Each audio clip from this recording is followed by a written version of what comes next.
برادر عزیز سوال پرسیده که بسیاری وقت می شود که یعنی که دل من غمگین می شود و فکرهای بد از سر می آید. چیکار کنم که اینها از من دور شود؟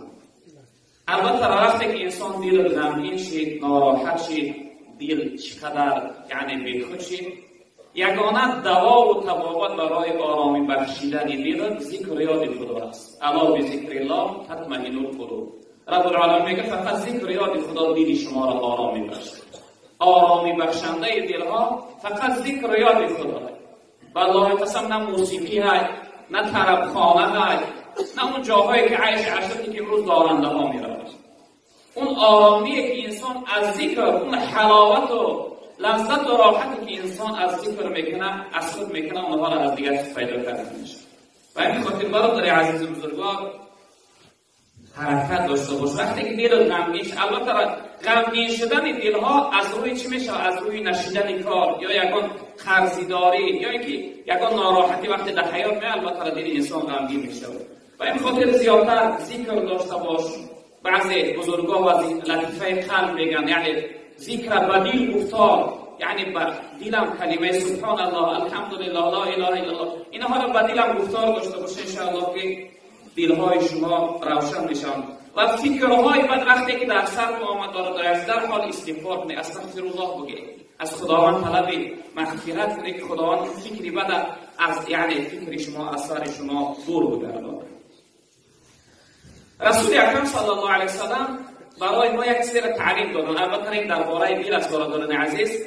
پیغمبر بزرگوار گفتن که این فی الجسد مضغه اذا صلحت صلح الجسد كله. تن در بدن هر یک انسان یک گوشپاره هست، یک عضوی هست، یک جزئی هست. وقتی اون گوشپاره، اون جزء اصلاح شد، خوب شد، تمام بدن انسان صالح می شود، خوب می شود، اصلاح می شود. و این فسد الجسد كله. گفتن که اگر اون گوشپاره یعنی فاسد شد، بد شد، ناپاک شد، تمام بدن انسان بد و ناپاک می شود.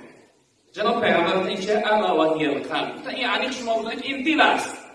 وقتی دل انسان صالح شد، دل انسان پاک شد، دل انسان خوب شد، جسم و بدن و انسان صالح خوب و پاک می شود.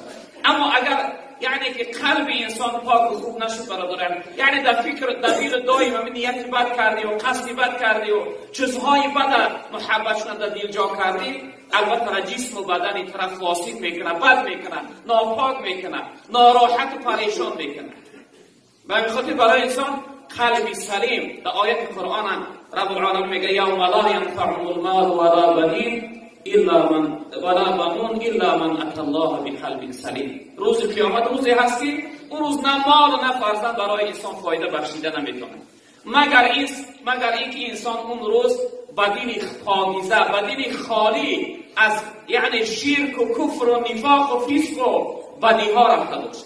یعنی قلب سلیم، دلی پاکیزه، دلی صاف برای انسان در کار تا اینکه در روز قیامت به درد او بخوره، تا اینکه او را فایدهش باشه. حتی پیغمبر بزرگوار صلی الله علیه و سلم دائم دعا میکردن، دعاها داشتن جناب پیغمبر که اللهم ثبت قلوبنا علی دینک، ای پروردگار دلهای ما را ثابت بگردان، یا اینکه ای پروردگار میل خواهش دل ما را به سوی یعنی عبادت و بندگی و اطاعت خودت بگردان. حتی در یک روایت پیغمبر بزرگوار میفرمایند قلوب العباد بین اصبعین من اصابع الله، دلهای مردم در بین دو انگشت‌های پروردگار هستند. جناب پیغمبر گفتند یقلبها کیف شاء، کدام جانبی که بخواهد دلهای اونها را میلشون میگرداند. ببینید امروز بعضی انسان یعنی در راه غفلت و گناه است، یکی میل دل او یعنی روی دیگر میگردد، دیگر جانب تاب میخورد، دیگر میبینی عبادتگر شد، پرهیزگار شد، خدا ترس شد، اهل مسجد، اهل طاعت عبادت شد. و این خاطر برادران عزیز بزرگوار ما و شما حرکت داشته باشیم که در دلها فقط نیت فکری خوب داشته باشیم، دلها را یعنی صالح پاک و خوب بگردانیم.